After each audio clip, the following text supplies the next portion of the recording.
قال الله تبارك وتعالى في القرآن المجيد أعوذ بالله من الشيطان الرجيم بسم الله الرحمن الرحيم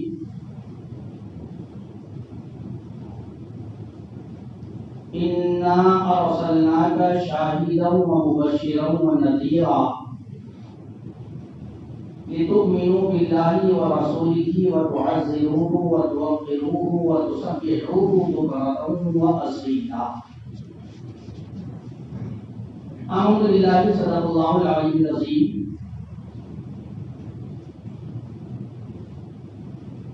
آئیے انتہائی عقیدت و محبت کے ساتھ آقا نامدار مدنی تاجدار سید ابرار و اخیار رحمت پروردگار شفیع روز شمار حضور احمد مختار جناب محمد رسول اللہ صلی اللہ تعالی علیہ وسلم کے مقدس مؤخر بارگاہ میں غلامی کا ثبوت دیتے ہوئے حضرت السلام کریں پڑھیں اللہم صلی علی سیدنا مولانا محمد وآلہ وسلم صلاۃ و سلام علیک یا رسول اللہ صلی اللہ تعالی علیہ وسلم. میرے بزرگوں، میرے عزیز ساتھیوں، میرے پیارے بچوں، السلام علیکم ورحمۃ اللہ وبرکاتہ.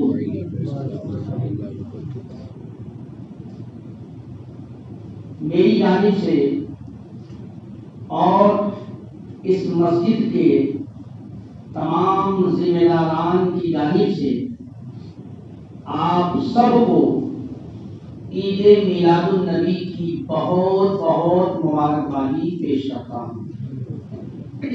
اللہ تبارک و تعالی میلاد النبی صلی اللہ علیہ وسلم کے فیوض و برکات سے آپ سب کو مالا مال فرمائے. الحمدللہ جمعہ تو بہت آتے ہیں اور آنی بھی چاہیے، کیونکہ جمعہ مومنوں کا عید ہے اور عید کے معنی ہوتے ہیں خوشیوں کا لوٹ کر آنا. اللہ اس کے رسول کا احسان ہے ہمارے ایمان لانے کی وجہ سے. ہم ایمان والے ہوئے اس لیے کہ اللہ ہمیں جمعہ کی شکل میں بار بار خوشی والا دن عطا فرماتا ہے. عید مومنوں کی، جمعہ مومنوں کی عید ہے. لیکن آج تین باتیں، ایک تو یہ کہ آج جمعۃ المبارکہ ہے، مومنوں کی عید کا دن. دوسری سب سے بڑی نسبت ہے کہ آج میلاد مصطفیٰ صلی اللہ تعالی علیہ وسلم کا مبارک و مسعود دن ہے. تیسری بات یہ ہے کہ سرزمین پاتور میں پہلی بار، شاہ بابو سرکار کی نگری میں پہلی بار نصیب اور یہ سوریا پر پہنچا یہاں کے نمازیوں کا، یہاں کے ایمان والوں کا، یہاں کے عاشقان مصطفیٰ کا، کہ اللہ تبارک و تعالیٰ نے منہ مبارک یعنی سرکار صلی اللہ علیہ وسلم کے بال مبارک کی زیارت کا شرف ادا کیا. ابھی جمعہ کے بعد انشاءاللہ منہ مبارک رکھا ہوا، میں خود لے کر آیا ہوں. الحمدللہ کافی کوششوں کے بعد ہماری مسجد میں یہ چیز بطور ملکیت ہمیں حاصل ہوئی. ہم نے اور ہمارے احباب نے، امام صاحب نے اور یہاں کے ذمہ داران نے سوچا کیوں نہ اس بار مہر مبارک کی رحمتیں برکتیں شاہ بابو کی نگری میں رہنے والے تمام عاشقوں کو مل جائے. اسی کیونکہ مہر مبارک کی عظمت فضیلت ابھی میں بیان کروں گا آپ کو. جو حضرات باہر بیٹھے ہیں ان سے گزارش ہے کہ آ جاؤ، بہت اچھا موقع ہے، اندر آ جاؤ. بھیڑ ہو گئی پھر اندر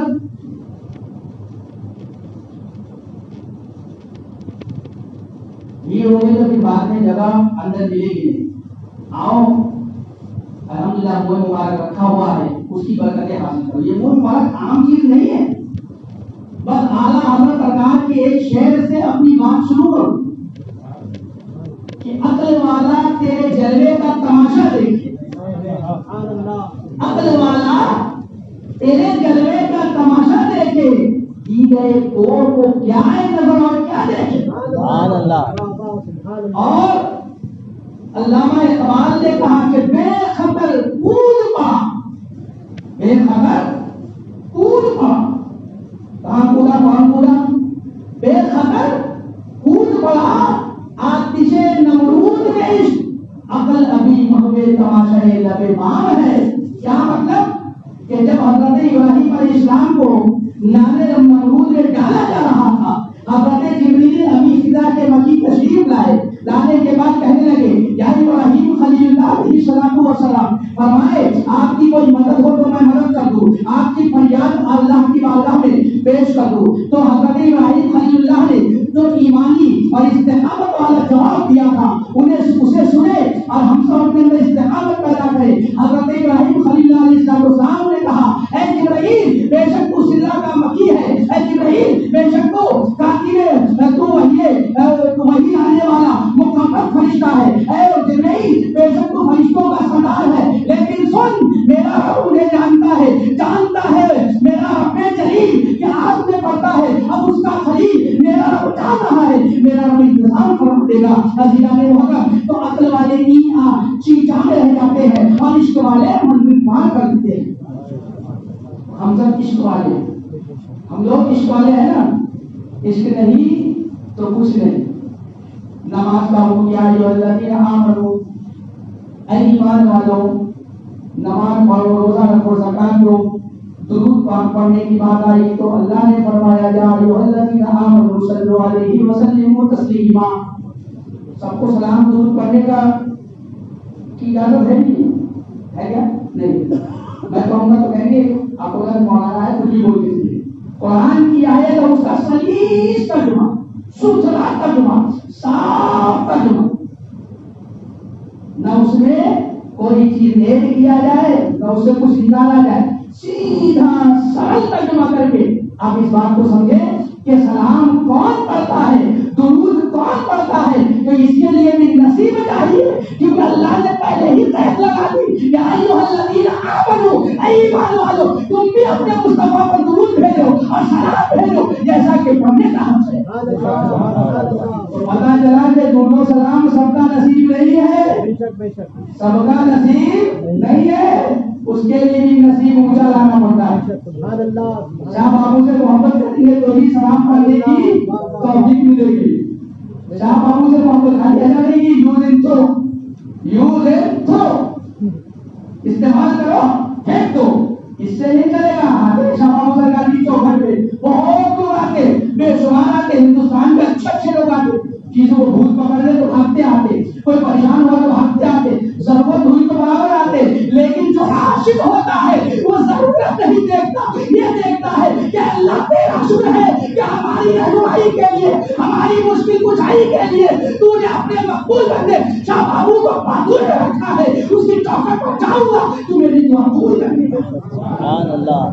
تو شاہ بابو سرکار کی چوکھٹ چومنے کا نصیب بھی نہیں چاہتے، آنے والا تو کوئی بھی آتا ہے، کوئی بھی آتا ہے، یوں سمجھو فائدہ حاصل کیا اپنے پرانے معاملات میں چلا گیا۔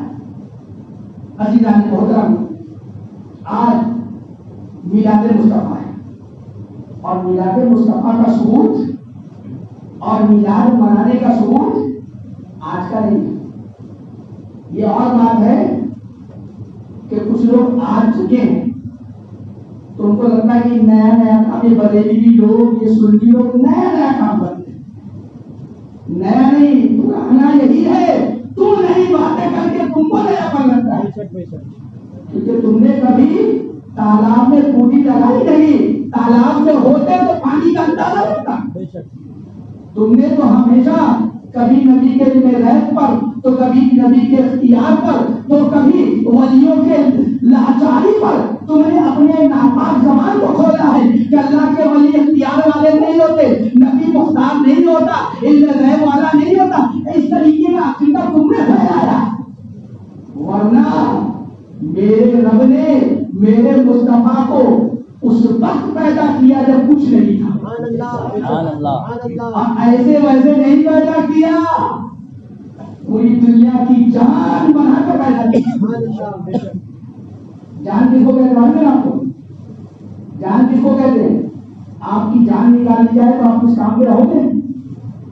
لے جا کے محبت کرنے والا بیٹا، پیار کرنے والی بیوی، عقیدت رکھنے والی بیٹی، مدد کرنے والا بھائی، دست شفقت رکھنے والا باپ اٹھائے گا، کندھے پر اٹھائے گا، لے جا کے قبر کے حوالے کر دے گا.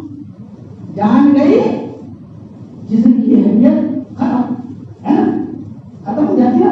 یہ مسلط فیصلہ ہے. کوئی بھی عام مثالوں کے ذریعے آپ کو سمجھانے کی کوشش کر رہا ہوں کہ جان کس کو کہتے ہیں، جان کس کو کہتے ہیں. اس پر ایک شعر اور ایک حدیث پاک سے آپ کو ثابت کرنے کی کوشش کروں گا.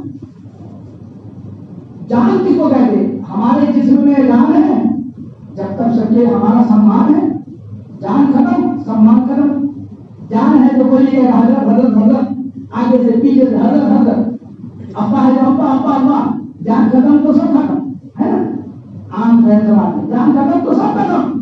اس لیے تو اعلیٰ حضرت نے کہا ہائے غافل وہ کیا جگہ ہے جہاں، ہائے غافل وہ کیا جگہ ہے جہاں 5 جاتے ہیں 4 پھرتے ہیں. 5 جاتے ہیں 4 پھرتے ہیں. 5 آدمی جاتا ہے قبرستان میں، 4 واپس ہوتے، 1 وہی رہ جاتا. ساتھ میں کیوں نہیں آیا؟ کیوں نہیں آیا ساتھ میں؟ تو بے مانگے تو ہر وہ اعلان کرنا نظر آئے گا مولانا صاحب ان کا انتقال ہو گیا. ہم نے کہا انتقال کے معنی کیا ہوا، انتقال کا مطلب کیا ہوا؟ تو کہنے لگے کہ میری جان چلی گئی، اب اس کا جسم کام کا نہیں ہے. اگر اس کو 1 دن بھی رکھیں گے تو بھلے گا، بھولے گا، اب بھول کے پھٹے گا، اب پورے راضی کو بدگزار کر دے گا. اس لیے اس کی صحیح جگہ پر اس کو پہنچا دیا گیا ہے نا. یہ جواب دیں. تو پتا چلا کہ جان بہت اہم ہوتی ہے، جان بہت اہم ہوتی ہے. اور اللہ نے میرے مصطفیٰ کو اس وقت پیدا فرمایا جب کچھ کا کام بھی نہیں تھا، کچھ کا کام بھی نہیں تھا. نہ ہوا، نہ پانی، نہ آسمان، نہ زمین، نہ انسان، نہ فرشتے، کچھ نہیں. اور اس کی حدیث پاک حضرت جابر والی بھی روایت ہے، حضرت انس کی بھی روایت ہے. اللہ کے پیارے حبیب کی بارگاہ میں کھڑے ہو کر پیارے صحابی نے سوال کیا، یا رسول اللہ، کیونکہ میرے مصطفیٰ کی آمد کی 3 درجے ہیں. ایک خلقت نور محمد، ایک ولادت آقا صلی اللہ علیہ وسلم، اور ایک بعثت مصطفیٰ. تینوں الگ الگ ہیں. نور کی پیدائش، سرکار کی آمد اور اعلان نبوت. 3 مرحلہ ہے. پہلا مرحلہ جب کچھ نہیں تھا تو حضرت پیارے صحابی مصطفیٰ کی بارگاہ میں عریضہ کرتے کہ یا رسول اللہ، ہمیں بتائیں کہ اللہ نے آپ کو کب پیدا فرمایا، اللہ نے آپ کو، آپ کے نور کو کب پیدا فرمایا. تو میرے آقا علیہ السلام فرماتے ہیں، اے جابر سنو، تمہارے آقا کو اللہ نے اس وقت پیدا فرمایا جب کچھ نہیں تھا. اول ما خلق اللہ نوری، اللہ تبارک و تعالیٰ نے سب سے پہلے میرے نور کو پیدا کیا اور میرے نور سے پوری دنیا کو پیدا کیا. عزیزان محترم، ایک مرتبہ کا واقعہ ہے، مختصر میں بتا دوں کہ آگے کی بات آپ سمجھ کے آئے گی. حضرت جبریل امین دربار مصطفیٰ میں موجود تھی اور میرے مصطفیٰ نے پوچھا، اے جبریل بتاؤ تمہاری عمر کتنی ہے، تمہاری عمر کتنی ہے، تم کتنے سال کے ہو. اب ظاہر سی بات ہے کوئی عمر دراز آدمی ہو، اسے پوچھے کتنی عمر ہے تو کسی بوڑھے حضرات سے پوچھنا آپ نے آپ کی عمر کتنی ہے. بوڑھا ہے، بہت بوڑھا ہے اور چل پھر رہا، وہ دانا دن چل پھر رہا، کھا پی رہا. اسے پوچھنے آپ کتنے سال کے، تو سینہ چوڑا کر کے کہتا ہے کہ میں 72 سال کا ہوں، ہے نا. عمر میں اپنے شان بنانے کی کوشش کرتے. حضرت جبریل امین کو بھی ایسا خیال آیا کہ آج مصطفیٰ نے میری عمر پوچھا، میں کیوں نہ بتا دوں، میں جدا ہوں. فوراً کہنے لگے، یا رسول اللہ، مجھے پتا نہیں میری عمر کتنی ہے، لیکن اتنا جانتا ہوں ایک نشانی ہے میرے عمر کی. وہ نشانی یہ ہے کہ چوتھے حجاب میں ایک تارا 70,000 سال کے بعد ایک بار چمکتا تھا. کتنے ہزار سال کے بعد؟ 70,000 سال کے بعد ایک بار چمکتا تھا. یا رسول اللہ اس تارے کو جبرائیل نے 72,000 مرتبہ دیکھا.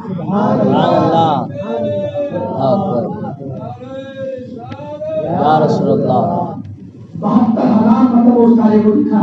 میرے مصطفیٰ مسکرائے کہ میرے آقا رحمت للعالمین ہے، رحمت لگائے.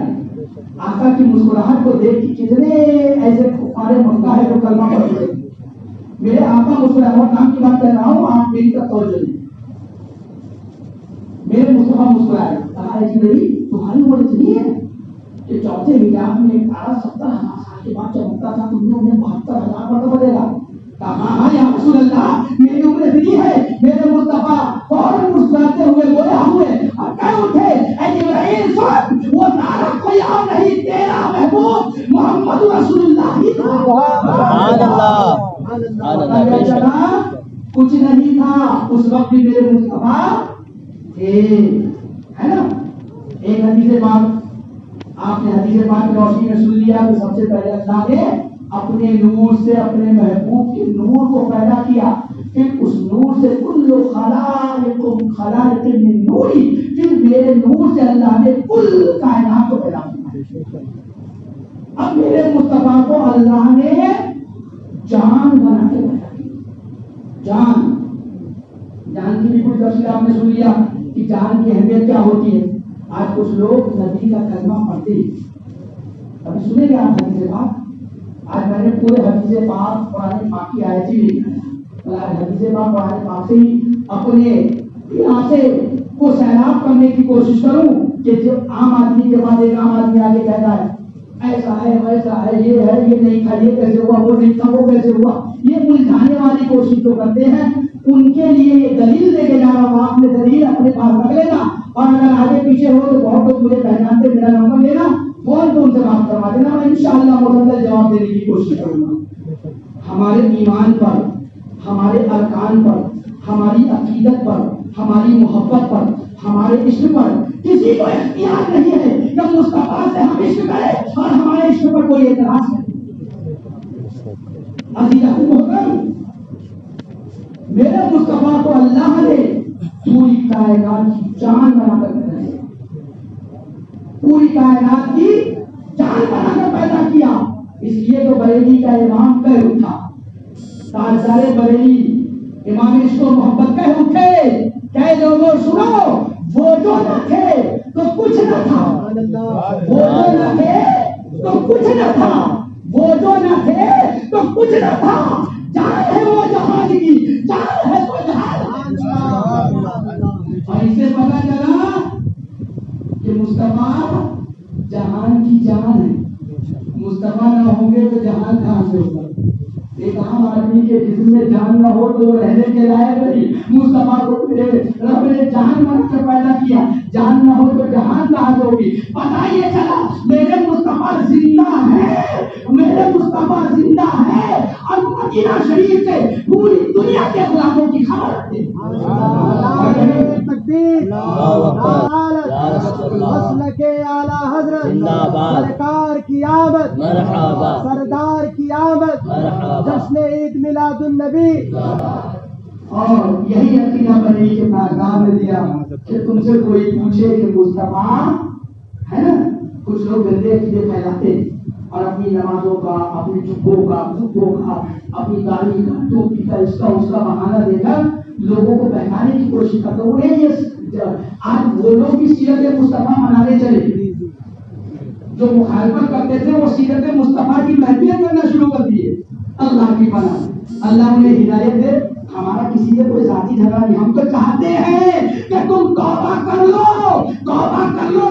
تم خراب رہی ہو، تم خراب لوگوں کے چکر میں آ کر اپنے ایمان کو خراب کر رہے ہو. تم ایسوں کی پیروی کرتے ہو جو کہتا ہے کہ نبی پر مٹی میں مل گئے، جبکہ عقیدہ یہ ہے ان اللہ حرم علی الارض ان تاکل اجساد الانبیاء ونبی اللہ حی یرزق. کہ لوگوں سنو، بے شک اللہ نے زمین پر حرام کر دیا کہ وہ انبیاء کرام کے جسموں کو کھائے. حدیث پاک کہتا ہے کہ زمین نبیوں کے جسم کو کھاتا نہیں ہے. اور آپ نے میرا دعویٰ کیا سنا ہوگا کہ جب میرے مصطفیٰ میرے مصطفیٰ پاک نے اللہم صلی علی سیدنا مولانا محمد السلام علیکم یا رسول اللہ صلی اللہ علیہ وسلم. جب میرے مصطفیٰ کریم علیہ السلام معراج کے لیے تشریف لے جا رہے تھے تو راستے میں دیکھا کہ حضرت موسیٰ علیہ السلام اپنی قبر میں نماز پڑھ رہے ہیں. اپنی قبر میں نماز پڑھ رہے ہیں. قبر میں کوئی نماز پڑھتا ہے؟ کوئی نماز نہیں پڑھتا، کیونکہ یہ دنیا اعمال کے لیے ہے، قبر آرام کے لیے ہے. اعمال کا نتیجہ جیسا ہوگا ویسا، اور آخر میں حساب و کتاب کے بعد ہمیشہ جنت، ہمیشہ جنت، ہمیشہ جہنم. اس لیے اللہ تعالیٰ نے کہا کہ ہم خاکی اپنی فطرت میں نہ نوری ہے نہ ناری ہے، کہ ہم خاکی ہے، مٹی کے بنے ہوئے، نہ جنتی ہے نہ جہنمی ہے. ہم جیسا کریں گے ویسا ہوگا. ہم جنت والا کام کریں گے تو جنتی ہوں گے، جہنم والا کام کریں گے تو جہنمی ہوں گے. عزیزان محترم، میں عرض کر رہا تھا کہ قبر میں موسیٰ علیہ السلام کو اللہ کے حبیب نے نماز پڑھتے دیکھا، اور حدیث پاک بھی یہ ہے کہ اللہ نے زمین پر نبیوں کے جسم کو کھانا حرام قرار دے دیا. اور یہی تک بات نہیں ہوئی، جب زمین انبیاء کے جسموں کو نہیں کھاتی تو پھر نبیوں کا معاملہ کیسا ہے؟ تو خود حدیث پاک کے آگے کا جملہ ہے اور نبی اللہ حی یرزق، کہ وہ اپنی قبروں میں زندہ ہے. اللہ نے اس کا دعویٰ آئیے کہتے نبی مکہ مٹی میں مل گئے. اب علی کے تاجدار کہتا ہے اے لوگوں انہیں یہ آسان جواب دے دو، حدیث پاک کو وہ سمجھے کہ نہیں، کیونکہ حدیث پاک سمجھنے کے لیے عشق ہونا ضروری ہے. ان کے اندر عشق نہیں ہے تو حدیث کو سمجھیں گے نہیں. تم شہر کے ذریعے ان کا جواب دے دو. اور علی کے تاجدار بولتے تھے کہ یا رسول اللہ تم زندہ ہے واللہ، تم زندہ ہے واللہ، میری چشم عالم سے چھٹانے والے. سبحان اللہ. ہماری آنکھوں سے پڑھا ہے اور میرے مصطفیٰ آج بھی زندہ ہے. اس لیے ہم ترجمہ کرتے ہیں محمد رسول اللہ، محمد اللہ کے رسول ہیں، محمد اللہ کے رسول ہیں. اور کچھ لوگ ترجمہ کرتے ہیں کہ ہم تھے والے لوگ نہیں ہیں، ہم ہیں والے لوگ ہیں. عزیزان ختم، اللہ اس کے رسول کا کروڑ احسان ہے.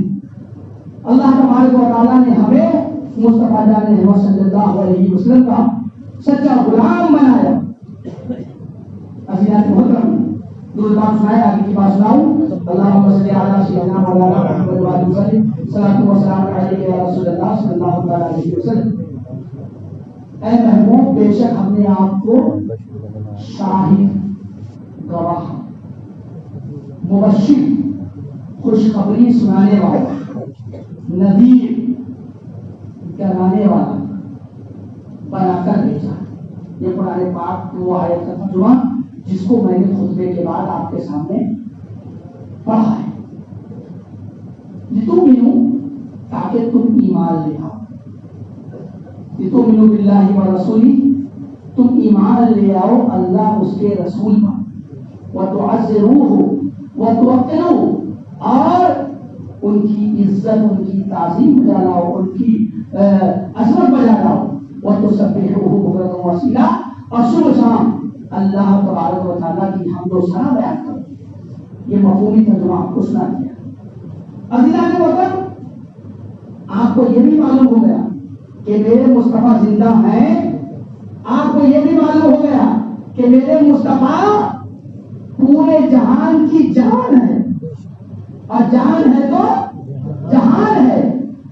اب آگے کچھ اور اعتراضات ولادت مصطفیٰ پر، میلاد مصطفیٰ پر. وہ لوگ، ان لوگوں سے سوال کرو جو آج سے کچھ سال پہلے میلاد مصطفیٰ کو، جلوس محمدی کو، نعت و مرتبہ کی محفل کو جائز نہیں کہتے تھے.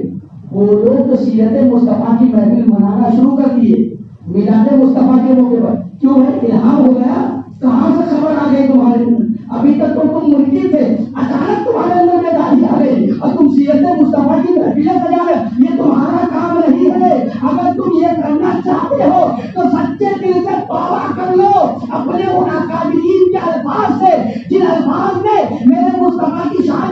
ترقی کی. کبھی کہا کہ نبی کو علم غیب نہیں, کبھی کہا نبی کا خیال نماز میں آ جائے تو نماز نہیں ہوتی, کبھی کہا کہ نبی وطن مٹی میں ملے. ان گندے عقیدوں سے توبہ کر کے اللہ رب العزت کی بارگاہ میں معافی مانگو اور راہ راست پر آ جاؤ. کل بھی تم ہمارے پاس اگر تم توبہ کر لیے راہ راست پر آ گئے تو ہم تمہیں سینے سے لگا لیں گے, کیونکہ تمہارا ہمارا رشتہ جب تم ایمان والے ہو جاؤ گے تو تمہارا ہمارا رشتہ بھائی والا ہو جائے گا. کیونکہ اللہ نے قرآن میں فرمایا نا کہ ایک مومن انما المؤمنون اخوہ, ایک مومن دوسرے مومن کا بھائی.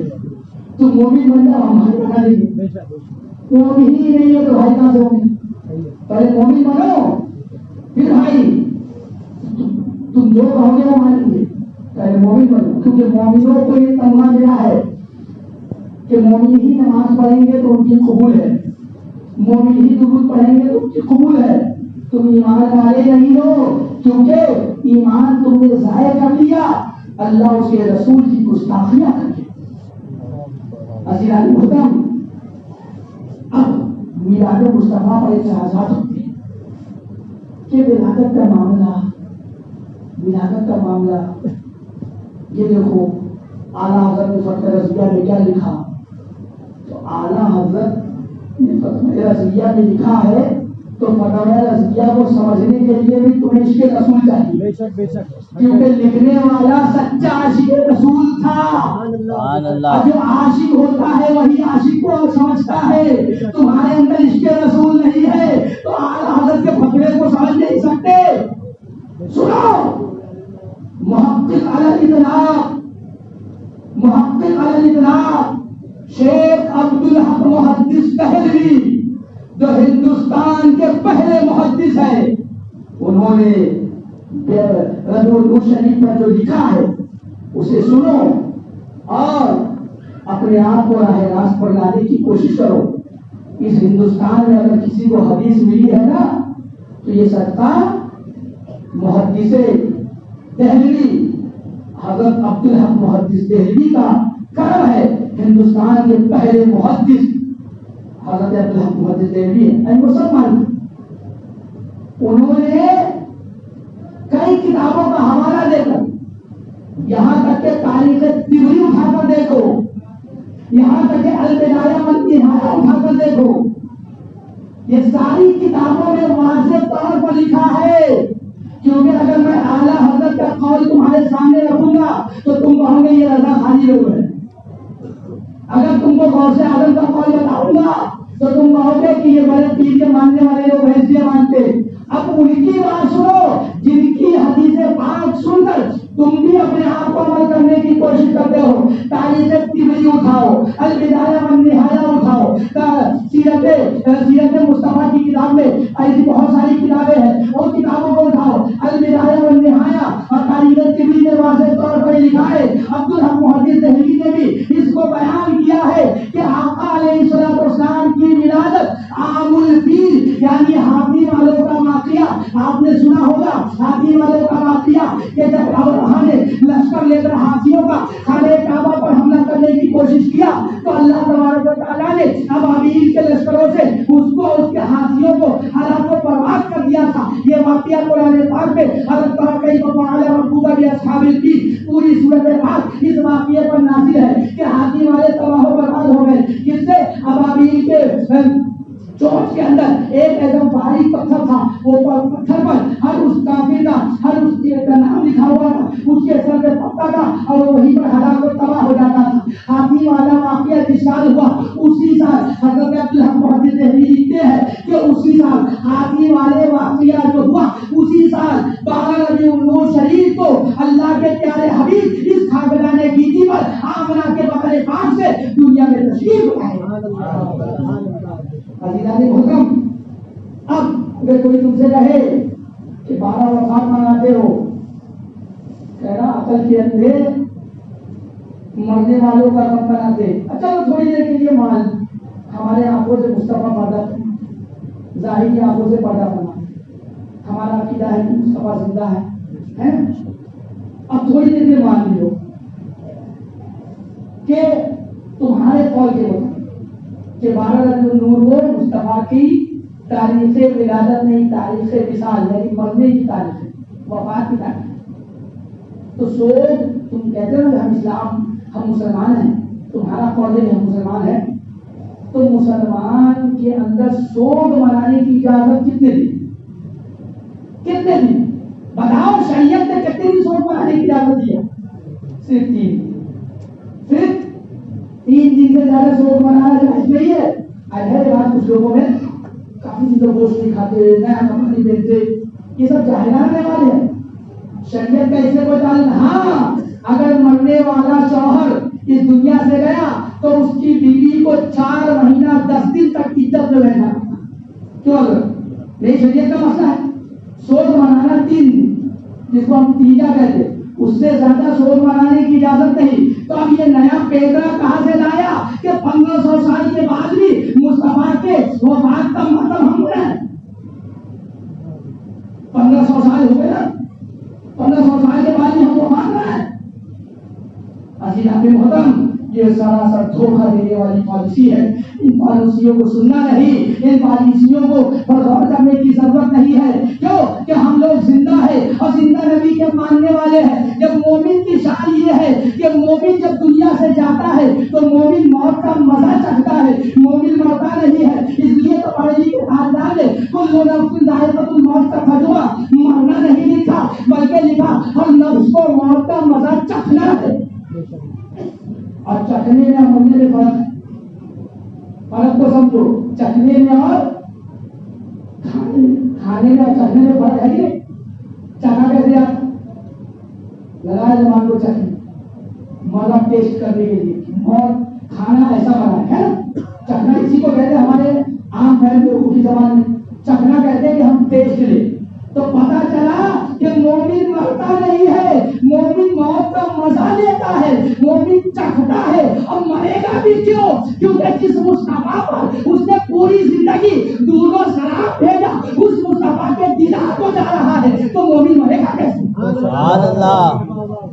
قبر میں کیا ہوگا؟ آپ نے سنا ہے نا، 3 سوال ہوں گے، من ربک کا، ما دینک کا، ما کنت تقول فی حق ھذا الرجل۔ 3 سوال ہے نا قبر میں، سب کو دینا ہے۔ ہمارے آبا و اجداد دے چکے، جو اچھے تھے ان کا اچھا معاملہ ہے، کیسا معاملہ ہے وہ بھی سنیں گے آپ، اور جو اچھے نہیں ہو ان پر کیا بیت رہی وہ جانتے ہیں۔ جب انسان قبر میں جاتا ہے تو 3 سوال کا جواب دینا ہے۔ من ربک، تیرا رب کون ہے؟ تو ایمان والا فوراً طرف کے کہتا ہے میرا رب اللہ ہے، ربی اللہ، میرا رب اللہ ہے۔ دوسرا سوال ہوتا ہے ما دینک کا، تیرا دین کیا ہے؟ تو مرنے والا فوراً کہتا ہے دینی الاسلام، میرا دین اسلام ہے۔ اب تیسرا سوال جو اہم ہے وہی سوال بہت اہم ہے، ما کنت تقول فی حق ھذا الرجل، کانا یکون، جب ایک گرامر ہے، گرامر صرف آپ کے سمجھ کے لیے بتا رہا ہوں، ورنہ عالم کورس جو پڑھتے ہیں نا، جو عالم بنتے ہیں ان کو یہ گرامر معلوم ہوتا ہے، عربی کا گرامر ہے۔ جب کانا یکون مضارع پر داخل ہو تو استمرار کا معنی دیتا ہے۔ استمرار کس کو کہیں گے اس کو بھی سمجھاتا ہوں۔ ایک ہوتا کہا تھا، یہ کیا ہو گیا؟ بعید، کہا تھا۔ ایک وہ اب کہا ہے، کہا ہے، یہ کیا ہو گیا؟ حال ہے نا، یہ ماضی قریب۔ ایک کہتا ہے، یہ حال، فلاں کے بارے میں کیا کہتا ہے، یہ بھی کہتا۔ فلاں کے بارے میں کہا تھا، یہ بعید ہو گیا۔ فلاں کے بارے میں کہا ہے، یہ قریب، ماضی قریب میں کہا ہے۔ اب ایک ہوتا ہے فلاں کے بارے میں کہتا تھا، مطلب پہلے بھی کہتا تھا، ابھی بھی کہتا تھا اور ابھی بھی کہہ رہا ہے، اس کو کہتے استمرار۔ کیا کہتے ہیں؟ استمرار۔ اور جب عربی کا گرامر ہے، عربی کا قاعدہ ہے کہ جب تقول مضارع پر کانا یکون داخل ہو تو استمرار کا معنی دے گا۔ قبر میں سوال ہو رہا ہے ما کنت تقول، تو کیا کہتا تھا؟ کہا ہے نہیں، کہا تھا نہیں، کہتا تھا، یعنی جب بھی کیا کہتا تھا اور اب بھی کیا کہہ رہا ہے۔ کہتا تھا تو کیا کہتا تھا ما کنت تقول فی حق ھذا الرجل، اس شخص کے بارے میں. ھذا جو ہے، ھذا یہ اس میں اشارہ ہے. اردو میں کیا کہتے ہیں؟ ایک لفظ کس لیے استعمال کرتے ہیں؟ اشارے کے لیے. منہ سے اگر لفظ استعمال کریں گے تو ایک، اور اگر ہاتھ سے اشارہ کرنا ہو تو یہ اشارہ ہے. اسی طریقے سے عربی میں بھی اشارے کے جملے، دور کا اشارہ، نزدیک کا اشارہ، بہت دور کا اشارہ، سب کے جملے الگ الگ بنے. ھذا جو ہے نا، یہ گرامر کے اعتبار سے قریب کے اشارے کے لیے آتا ہے. اور ظاہر سی بات ہے اگر یہ کہتی میں نے کہا یہ تو کیا مراد دیں گے آپ؟ یہی نا، یہ مراد تو نہیں کہ وہاں جو شکر ہو وہ مراد دیں گے. کیا جائے گا اگر وہ مراد دیں گے تو کہیں گے کہنے والا پاگل ہو گئے، سمجھنے والا پاگل ہو گئے. یہ کہنے کے بعد یہی جو قریب میں ہے وہ سمجھنے والا حدیث پاک کا جملہ ہے ما کنت تقول فی حق ھذا الرجل، کہ تو اس شخص کے بارے میں دنیا میں کیا کہتا تھا. اس نے ہمیں بتا دے دیا کہ میرے مصطفیٰ سب کی قبر میں تشریف لے جاتے ہیں. یہی وجہ ہے کہ بریلی کے تاجدار نے بڑا عقیدہ دے کر گئے. دنیا سے جب تشریف لے گئے تو عقیدہ دے کر گئے کہ اے لوگوں، جب میرا انتقال ہو جائے، مجھے قبر کے حوالے کرنے جاؤ تو میری قبر کو گہری کھودنا، اتنی گہری کھودنا کہ میں آرام سے کھڑا ہو سکوں. ورنہ قاعدہ تو یہ ہے کہ قبر اتنی کھودی جائے کہ بندہ آرام سے بیٹھ سکے. قاعدہ یہ ہے، لیکن اعلیٰ حضرت کہتے ہیں، بریلی کے تاجدار کہتے ہیں قبر میری اتنی گہری کھودنا کہ میں آرام سے کھڑا ہو سکوں. آخر اس کے پیچھے کا معمہ کیا ہے؟ تو بریلی کے تاجدار کہہ اٹھتے ہیں کہ تو نے حدیث نہیں سنی کہ ہر قبر میں مصطفیٰ جلوہ افروز ہوتے ہیں. احمد رضا زندگی بھر مصطفیٰ کی بارگاہ میں کھڑے ہو کر صلاۃ و سلام پیش کیا ہے. جب قبر میں آپ تشریف لائیں گے تو احمد رضا کے عشق کو گوارا نہیں ہوگا کہ مصطفیٰ کھڑے ہو اور احمد رضا بیٹھا ہے. عزیزان محترم، تو میرے مصطفیٰ ہر قبر میں تشریف لے جاتے. اب قبر میں کون جائے گا؟ جو زندہ ہوگا وہی جائے گا نا. تم مردہ ہو تم سمجھ میں نہیں آئے گی. تم سمجھ آ گئی تو پھر توبہ کر دو گے. عزیزان محترم، تو میرے مصطفیٰ زندہ ہے. اگر میرے مصطفیٰ زندہ ہے تو آپ کی جسم سے جو ٹچ ہو جائے وہ ساری چیز کو زندگی مل جاتی ہے نا. ایک واقعہ سنا دوں پھر موت مبارک کی فضیلت. وقت ہو گیا، 5 سے 7 منٹ لوں گا بس، اور زیادہ وقت نہیں لوں گا ورنہ پھر بعد میں چھو ہوتا ہے کہ مولانا لوگ مائک مل جائے تو چھوڑ دیں گے. میرا مزاج ایسا نہیں، میں وقت کا بہت پابند آدمی ہوں. عزیزان محترم، ایک واقعہ سنا مصطفیٰ کی شان. حضرت ایک صحابی رسول کا واقعہ ہے کہ میرے مصطفیٰ کی ایک بار انہوں نے دعوت کی. آقا علیہ السلام تشریف لائے، کھانا کھایا. کھانا کھانے کے بعد دسترخوان سے اپنا ہاتھ پوچھ لیا. کپڑوں کا اس سے اپنا ہاتھ پوچھ لیا. اب جب پوچھ لیا تو کیا کمال ہو گیا. دیکھو، دسترخوان سے ہاتھ پوچھ لیا. وہ صحابی رسول کا حلفیہ بیان، حلفیہ کہتے ہیں قسم کھا کر بیان. حلفیہ بیان ہے کہ جب سے میرے مصطفیٰ نے اس دسترخوان سے اپنا ہاتھ پوچھا اس دن سے مجھے دسترخوان دھونے کی نوبت نہیں آئی. جب بھی گندا ہوتا آگ میں رکھ دیتی ہے، آگ میں رکھ دیتا، وہ دسترخوان صاف ہو جائے گا. عقل قبول نہیں کرتی کہ آگ میں کپڑے جلیں گے یا بچیں گے. آگ میں کپڑے جلیں گے یا بچیں گے. تو ہر انسان یہی کہے گا آپ کا کام جلانا ہے، کپڑے کو جلا دینا. لیکن سنو، میرے مصطفیٰ کا، میرے مصطفیٰ کی انگشت، میرے مصطفیٰ کی انگلی، میرے مصطفیٰ کا دست ہاتھ جب دسترخوان کو لگ گیا تو آگ نے اسے جلانا آگ کے اندر اتنی طاقت نہیں رہی کہ اس دسترخوان کو جلا پائے. تو جو مصطفیٰ کا ساتھ ہے، جو مصطفیٰ کا دیوانہ ہو جائے، جو مصطفیٰ کا عاشق ہو جائے، اسے جہنم کی آگ کیسے جلا.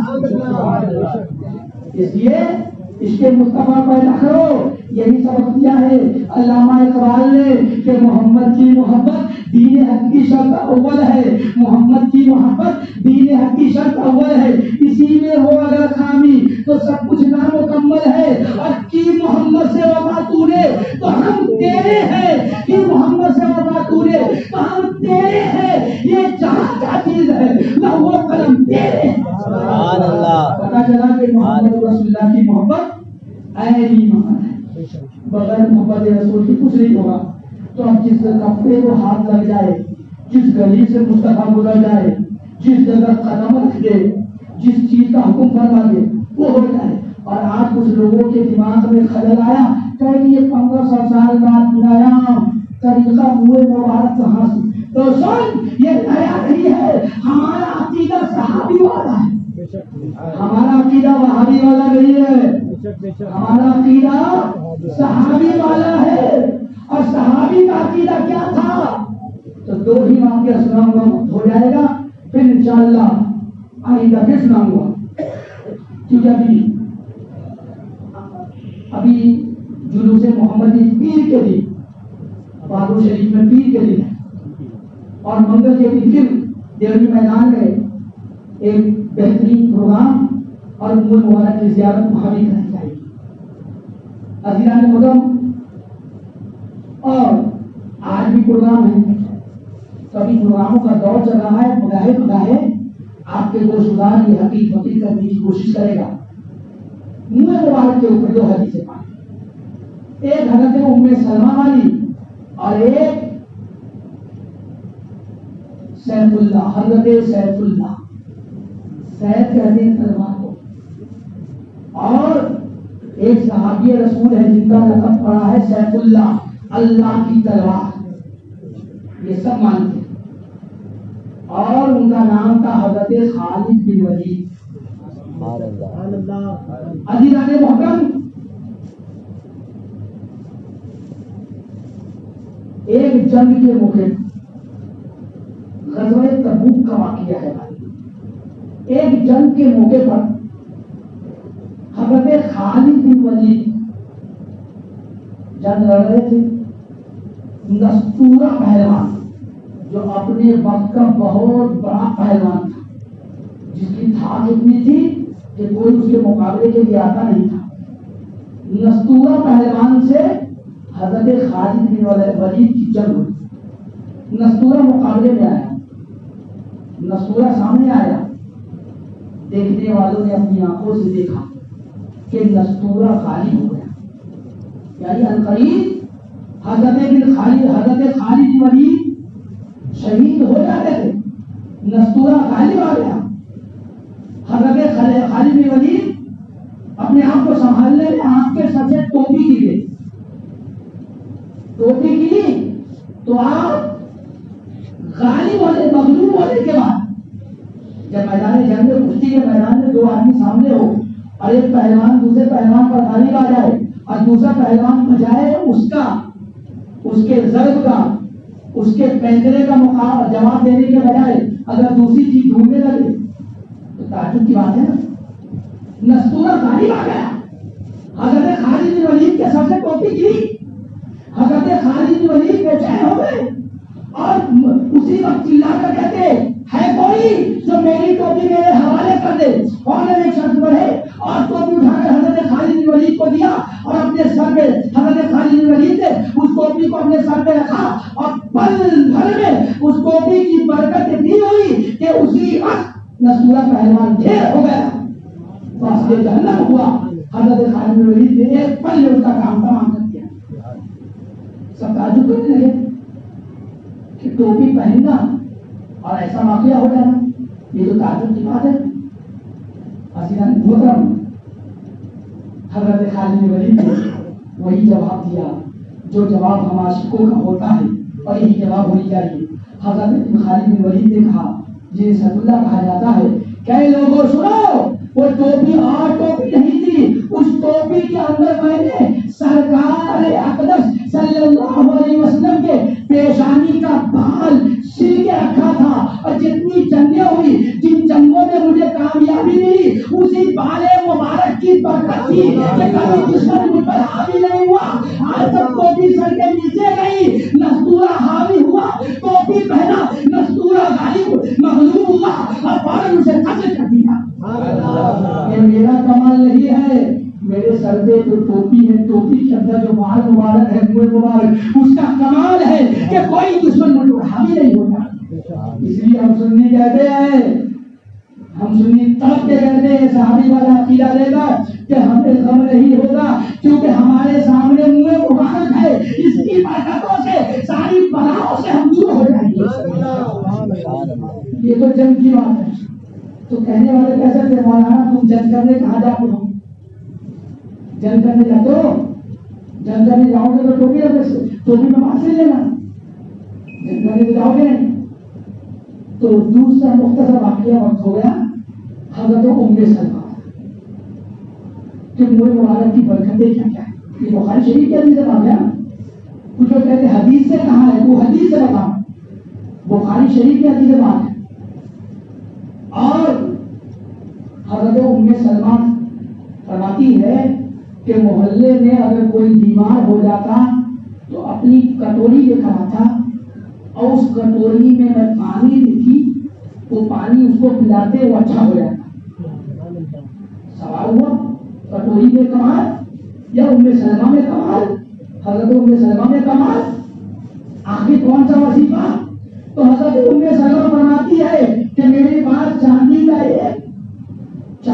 ایک برتن تھا، اس کے اندر میں نے مصطفیٰ کریم کے بال مبارک کو رکھا تھا۔ جب بھی کوئی بیمار پانی کے لیے آتا تو میں اس منہ مبارک کو دھل کر اس کٹوری میں پانی دے دیتی، وہ پانی پینے والا شفایاب ہو جایا۔ پتا چلا کہ میرے مصطفیٰ کے بارے میں بھی کمال ہے، اور کیوں نہ ہو کیونکہ مصطفیٰ کے جسم کا حصہ ہے۔ اب کچھ لوگ کہیں گے کہ وہ بال تو جب تھا اب کہاں سے لائے تم نے؟